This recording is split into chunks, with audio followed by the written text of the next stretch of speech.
When people think of general aviation, a handful of names come to mind right away: Cessna, Piper, Beechcraft, Cirrus. But hidden behind those famous silhouettes lies a world of brilliant, unusual, and often overlooked aircraft. These airplanes never became bestsellers. Some were too radical, others too niche, and many were simply overshadowed by the marketing muscle of their bigger rivals.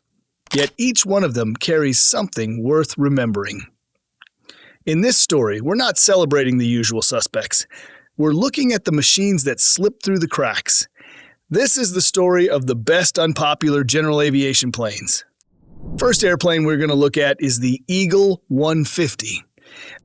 The Eagle 150 is one of those oddball GA designs whose origins are stranger than fiction. Born in Australia in the mid-1980s, it wasn't dreamed up as a trainer or a weekend cruiser. Instead, its designers set out to create a specialized aircraft for sheep herding in the vast Australian outback.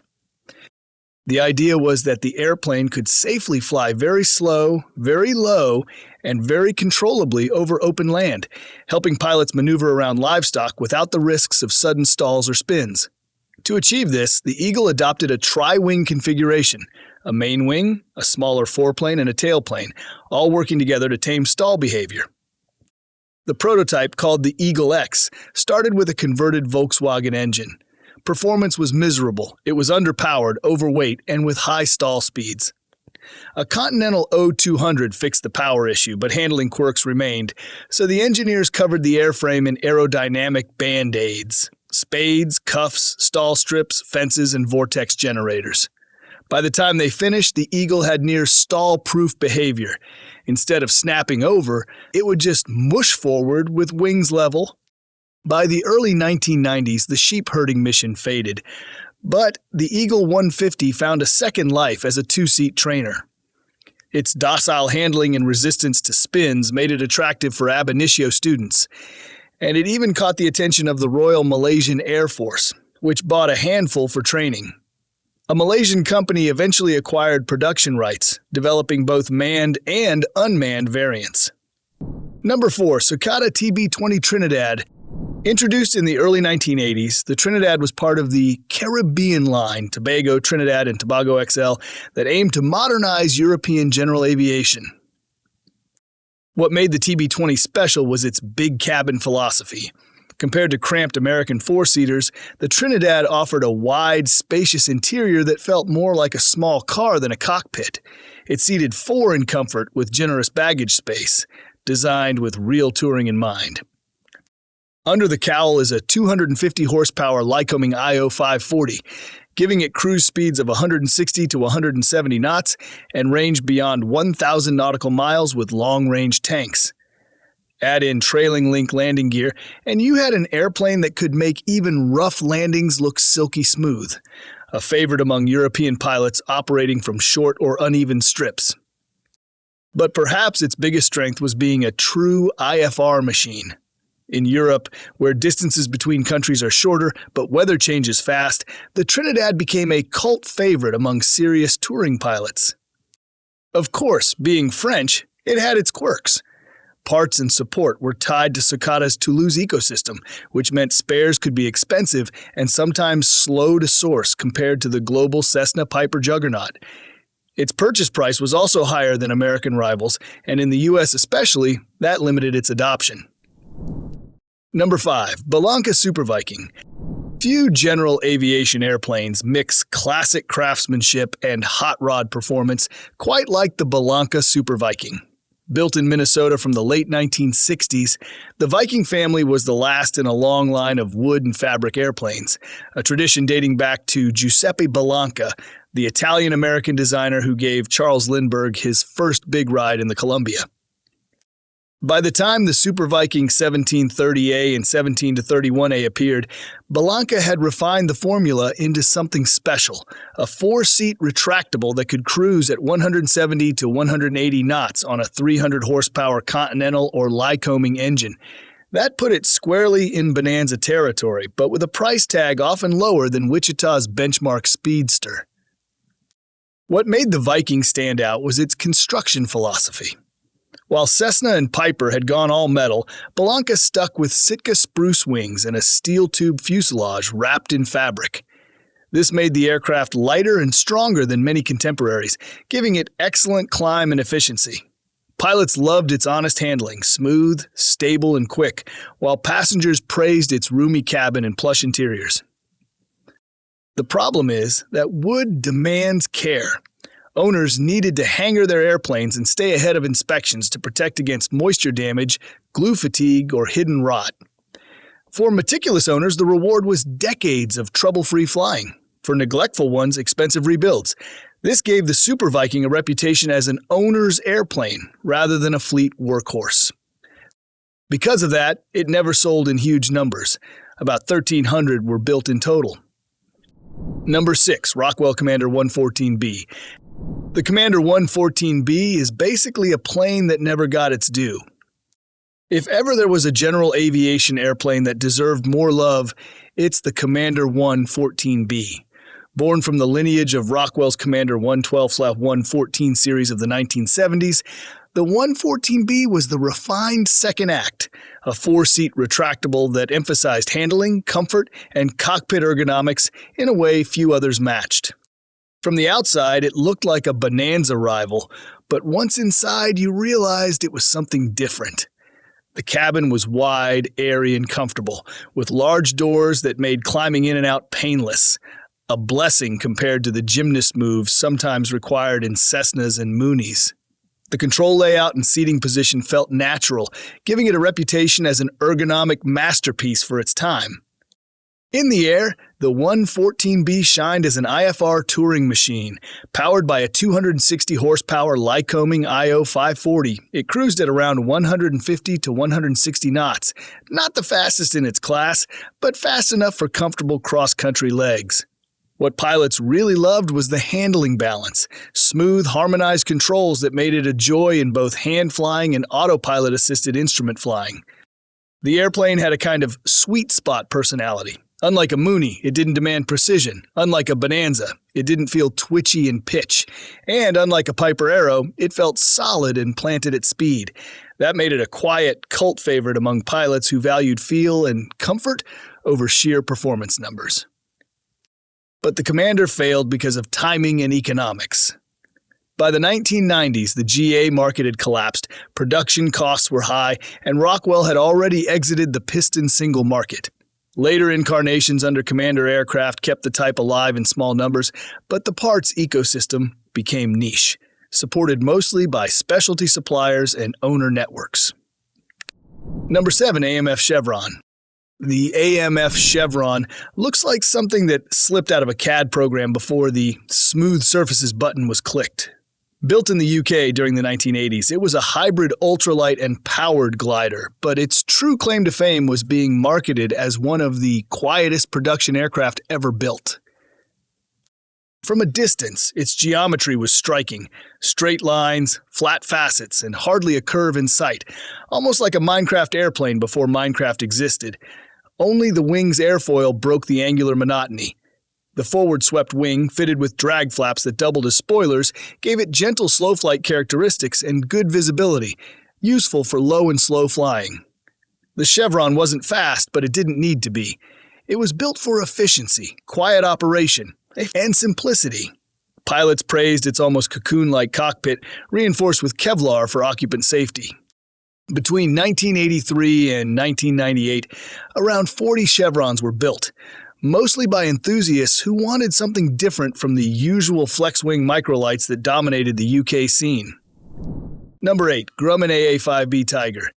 The Grumman AA-5B Tiger is one of those airplanes that makes you wonder why it never became a bigger hit. Introduced in the mid-1970s as the top member of the Grumman American AA-5 family, the Tiger offered something many GA pilots wanted but rarely got: speed without complexity. On paper, it looked straightforward.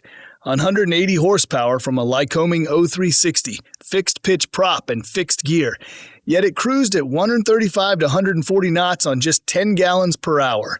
That's near Moonie or Arrow performance with the operating simplicity of a Warrior or Skyhawk. No constant speed prop levers or retractable gear to worry about. Part of the secret was its bonded metal construction. Instead of thousands of rivets, Grumman used adhesive bonding for major structural joints, which reduced drag and gave the airplane a smooth, clean finish.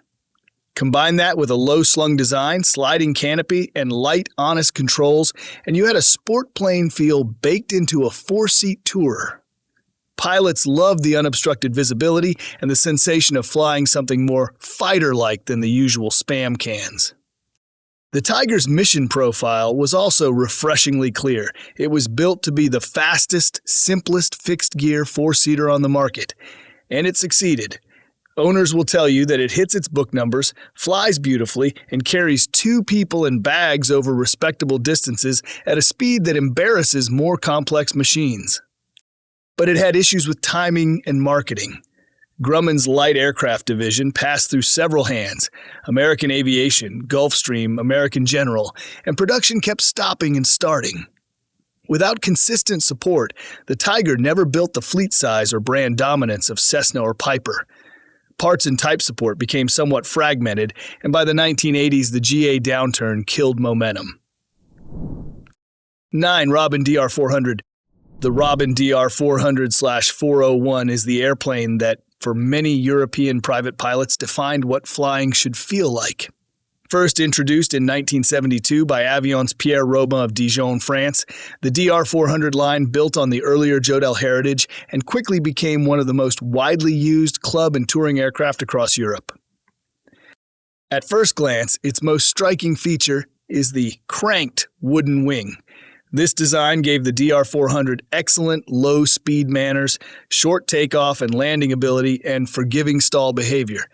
On grass strips, which are far more common in Europe than in the US, the DR400 could operate where heavier, metal-bodied American imports struggled. Inside, the canopy-style cockpit offered unparalleled visibility. The large bubble top and side hinge design gave pilots and passengers a panoramic view, making it a favorite for both sightseeing and training. That visibility, paired with the wing design, also made it easy for instructors to judge approaches and spot traffic in busy club environments. Maintenance, of course, required care. Like the Bellanca Viking, wooden wings meant hangar space was essential, and careful inspection was part of the ownership package. But flying clubs embraced the type, and thousands of pilots across Europe took their first lessons in a DR400. The DR400 never gained much traction outside Europe, where paved runways and faster, heavier tourers dominated. But in its home market, it became the budget-friendly tourer and trainer that did everything well. Efficient, forgiving, and friendly both to students and seasoned pilots hopping between grass fields on summer weekends. Number 10. The Jodel D140 Musketeer.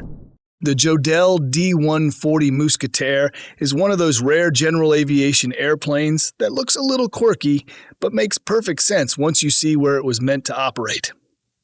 Introduced in the early 1960s by Avion Jodel in France, the Musketeer was essentially a stretched and muscled-up descendant of Jodel's lighter designs, tailored for mountain flying and utility missions.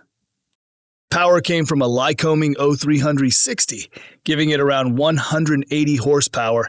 Paired with Jodel's trademark cranked wooden wing, it delivered excellent lift and short takeoff and landing performance. And that's where it carved its niche. The Musketeer became a mountain field maestro. In the French Alps, it was widely used for glider towing, ferrying supplies, and flying into tiny alpine grass strips where conventional American tourers like Cessnas and Pipers dared not go.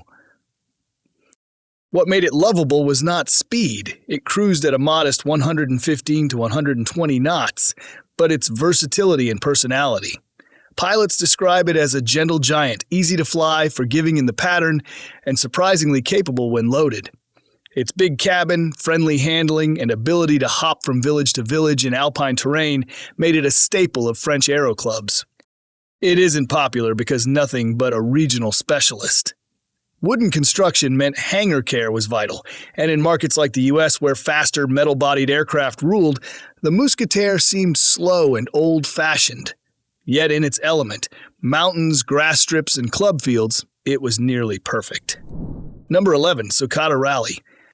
The Socata Rallye is a French design that never quite got the global fame of a Cessna 172 or Piper Cherokee, but among those who know it, it has a reputation as one of the most forgiving and capable little GA airplanes ever built. First flying in the late 1950s under the name Moraine Saulnier MS.880, the Rallye family later carried on under Socata, who went on to build more than 3,000 units. At first glance, it looks like a simple metal four-seater with fixed gear. But the Rallye's secret was its incredible low-speed handling and STOL ability. Its wing was fitted with full-span leading-edge slats and large trailing-edge flaps, giving it control at absurdly slow speeds. Pilots joke that it could land on a postage stamp and then fly away again without drama. That's where the nickname Gentleman's Stall comes from. Unlike a brutish bush plane or a Helio Courier, the Rallye didn't demand a high workload to coax tall performance. It just delivered it, gracefully. Instructors adored it as a primary trainer because the Rallye was almost unspinnable and could forgive clumsy inputs that might punish a student in a Cessna or Piper. A Rallye 180 could comfortably tour at about 110 to 115 knots with a decent range and the ability to get into grass strips or short runways that faster tourers couldn't touch. Why didn't it become mainstream worldwide? Two reasons: timing and perception. By the 1960s and 70s, Cessna and Piper already dominated the trainer tourer market, especially in the US. And while the Rallye's STOL performance was outstanding, many private buyers prioritized cruise speed over low-speed manners. Number 12. Maule M7. In the world of bush planes, most people think of the DHC-2 Beaver or perhaps the Helio Courier. But the Maule M7 sits in a sweet spot of practical backcountry performance and affordability, making it one of general aviation's most underappreciated utility machines. The Maule story began in the 1960s with B.D. Maule's vision of creating rugged, family-built aircraft in Moultrie, Georgia. Unlike corporate giants Cessna and Piper, Maule aircraft stayed small, almost cottage industry in scale. Yet their airplanes developed a cult following among pilots who valued capability over brand prestige. The M7 is the definitive expression of that ethos. With a Lycoming O540 up front, a high-lift wing with flaps that seem to droop forever, and big clamshell cargo doors, the M7 can haul 4 people, camping gear, and a load of supplies into strips so short they look like driveways. Its useful load often exceeds 1,000 pounds, and with practice, pilots can put it down in less than 500 feet and be off again in about the same distance. What makes the M7 stand out is its value equation. While Beavers and Caravans dominate the commercial backcountry scene, they're expensive to buy and run. The Maule offers a true bush plane experience in a private owner budget bracket, both in terms of purchase price and operating costs. It's not cheap, but compared to turbine bush planes, it's accessible. Of course, there's a catch. The M7 is a tail dragger. That means it rewards skill and punishes sloppiness on the ground. Pilots transitioning from tricycle gear often need real instruction to handle it safely, especially on crosswind landings. Maule never played the marketing game. They stayed niche, focused on their loyal base, and never pursued mass production like Cessna or Piper. 13. Helio Courier H-295. If the Maule M7 is the value bush plane, then the Helio Courier H-295 is the mythical king of short takeoff and landing aircraft. This aircraft literally turned backyards into runways. First flown in 1949 and refined over the following decades, the Courier was designed from the outset to do what no other GA airplane could: get in and out of impossibly short, rough strips with absolute control. Pilots report that you can comfortably fly final approaches at 30 to 35 knots, land in a few hundred feet, and then take off again in the same space. The Helio's enormous control surfaces, including a huge rudder and ailerons that remain effective deep into the slow-speed regime, mean that even in gusty crosswinds or mountain turbulence, the airplane feels precise. Where a Cessna 185 might start to wallow or feel sluggish, the Courier still responds. The H-295 version, powered by a 295 horsepower Lycoming G0480, became the definitive model. It could carry around 1,000 pounds of payload, cruise at about 120 knots, and still retain that jaw-dropping ability to hop into a postage stamp clearing or a jungle strip hacked out of the trees. This made the Courier especially prized by missionary operators, bush pilots, and special forces.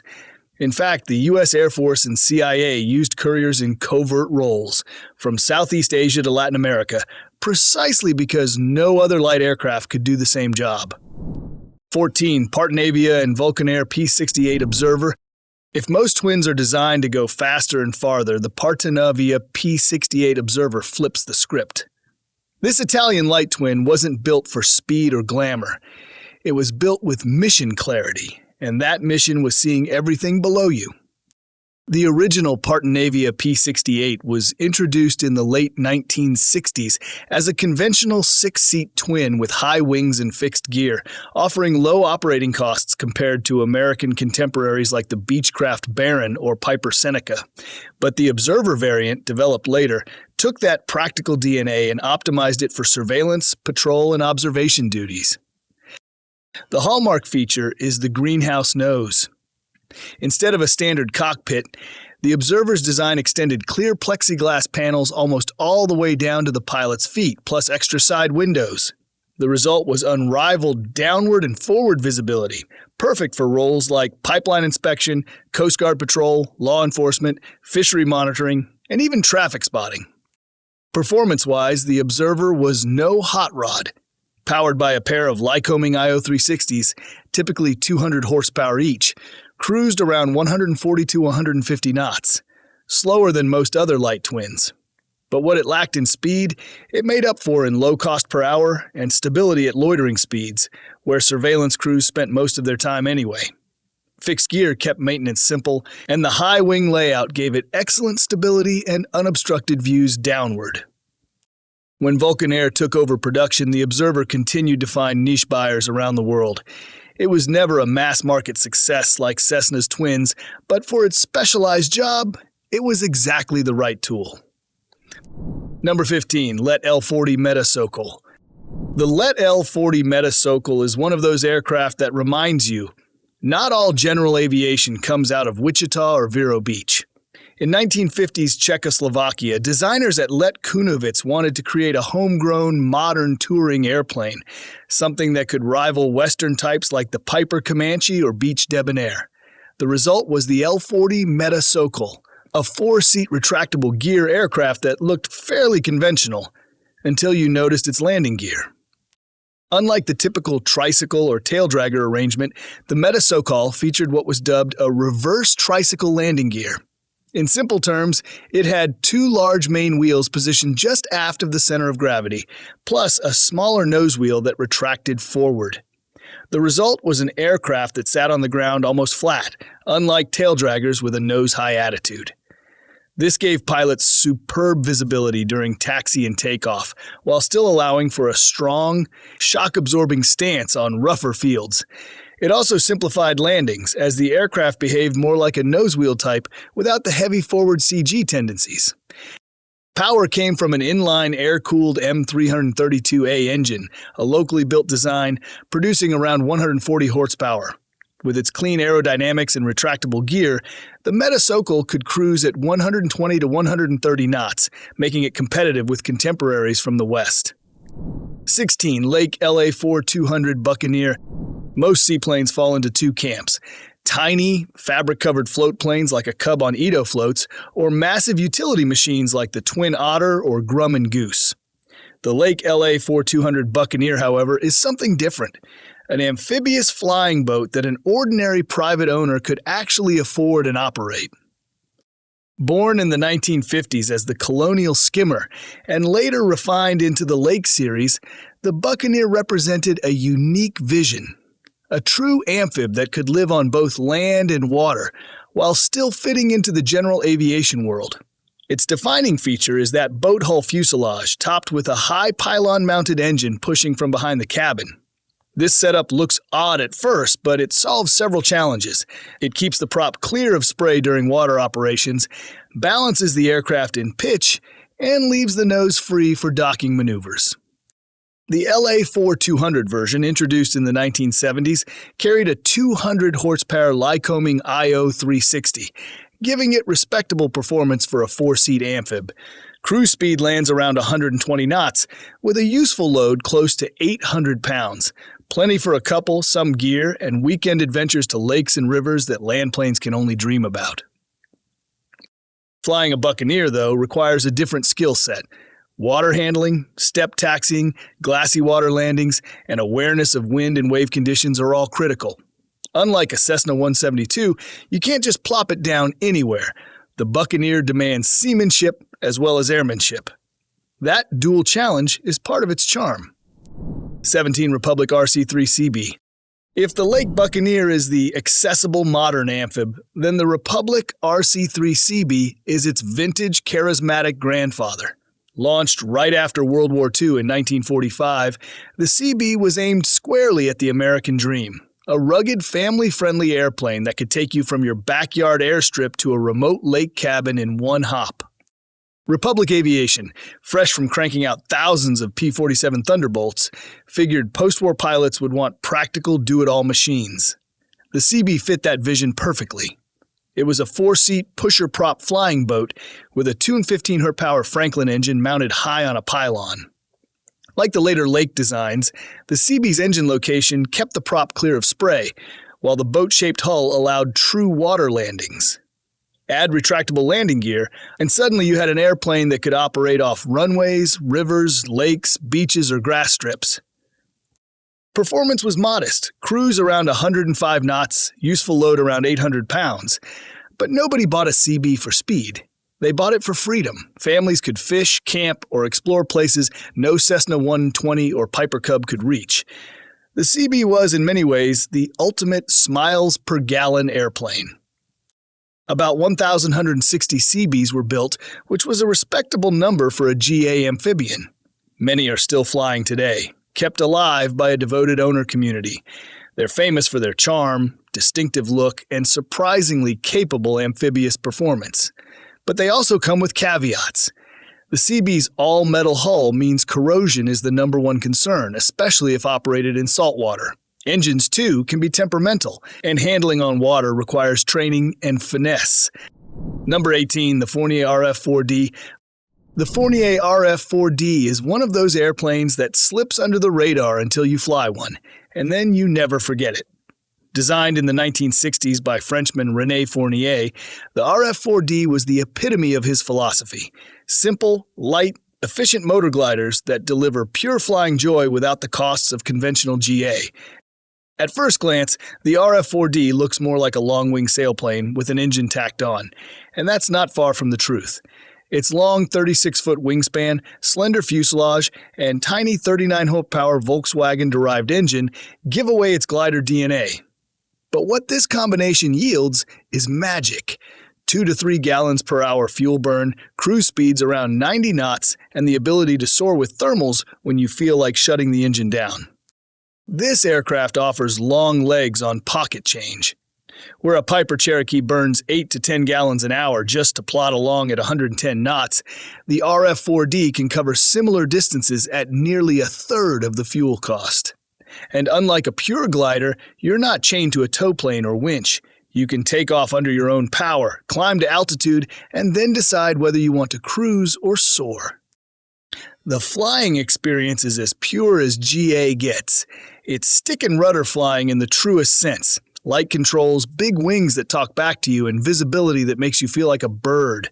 Owners often describe it as therapy, a way to unwind, disconnect, and enjoy the sky without chasing speed, payload, or gadgets. The downside is that it's a one-seater. This is not a family airplane, nor a touring platform for luggage. It's a personal machine built for those who want to fly alone, lightly, and cheaply. That niche kept it from becoming a mainstream success. 19, de Havilland Canada DHC-2 Beaver. If there's one general aviation aircraft that transcends its airplane status and becomes a cultural icon, it's the de Havilland Canada DHC-2 Beaver. Ask any bush pilot and they'll tell you, the Beaver isn't just a machine, it's a way of life in the wilderness. First flown in 1947, the Beaver was designed explicitly for Canada's harsh northern frontier. At the time, there were no roads across much of the wilderness. The only way in and out was by air, or by canoe. Hunters, loggers, miners, and surveyors needed an aircraft that could carry heavy loads, get off short lakes or rough strips, and survive abuse. De Havilland listened carefully to those customers before even designing the airplane, a rarity in aviation. The result was a workhorse disguised as an airplane. A 450 horsepower Pratt & Whitney R985 radial engine up front gave the Beaver both grunt and reliability. With its big wing and full-span flaps, it could claw into the air in under 1,000 feet, even when carrying half a ton of cargo. Equally important, it was designed to swap gear. Floats in summer, skis in winter, wheels when needed. That modularity made it the perfect year-round machine for the bush. Performance-wise, the Beaver is not fast. It plods along at 110 to 120 knots, but in the backcountry, speed is less important than payload and reliability. And here, the Beaver shines. It can carry more than it weighs empty, meaning a pilot can stuff it with people, fuel, or barrels of supplies, and it will still lumber into the sky. More than 1,600 were produced, and an astonishing number are still flying today, often modernized with turboprop conversions. It's been called the single most important airplane in Canadian history, a machine that quite literally connected the North. Number 20. The Edgar Percival Prospector and Lancashire EP9. Every so often, an airplane comes along that seems to ask, why settle for one mission when you can do everything? That was the spirit behind the Edgar Percival Prospector, later known as the Lancashire EP9. It was quirky, it was ungainly, and it looked more like an insect than an airplane, but underneath the odd looks was a genuinely clever design meant to solve many problems at once. The Prospector was born in the 1950s, the brainchild of Australian designer Edgar Percival, who had built a reputation before the war with fast racing and touring aircraft. After years of experience flying in the Australian Outback, he saw a gap in the market. There wasn't a single aircraft that could carry passengers, haul cargo, dust crops, and even serve as an air ambulance. Operators in rural regions needed utility above all, and Percival figured he could deliver it in one package. The result was the EP9 Prospector, a squat, pod-bodied tail dragger that first flew in 1955. It was powered by a 270 horsepower geared Lycoming engine, the same found in the Helio Courier. Its boxy fuselage gave it a cavernous cabin for its size, big enough for 4 passengers or a stretcher for medevac missions or chemical tanks for crop dusting. The pilot sat high above in an almost helicopter-like cockpit with excellent visibility over the bulbous pod. On paper, it made sense. One airplane to serve rural Australia as taxi, freighter, and crop duster. Percival even took it on a 2-month sales tour across 18,000 miles, proving the design's ruggedness. Later versions even experimented with a 375 horsepower radial engine for more power. When production shifted to Lancashire Aircraft in the UK, the design was rebranded the EP9 and gained a small following. But the Prospector never caught on. It faced brutal competition from cheap surplus de Havilland Tiger Moths, which had flooded Australia after the war and were easily converted to crop dusters. Also, its Lycoming engine tended to overheat in the Outback, limiting its utility in exactly the environment it was designed for. Only a handful were built, and by the time the Lancashire EP9 tried to revive the concept in the UK, the world had moved on.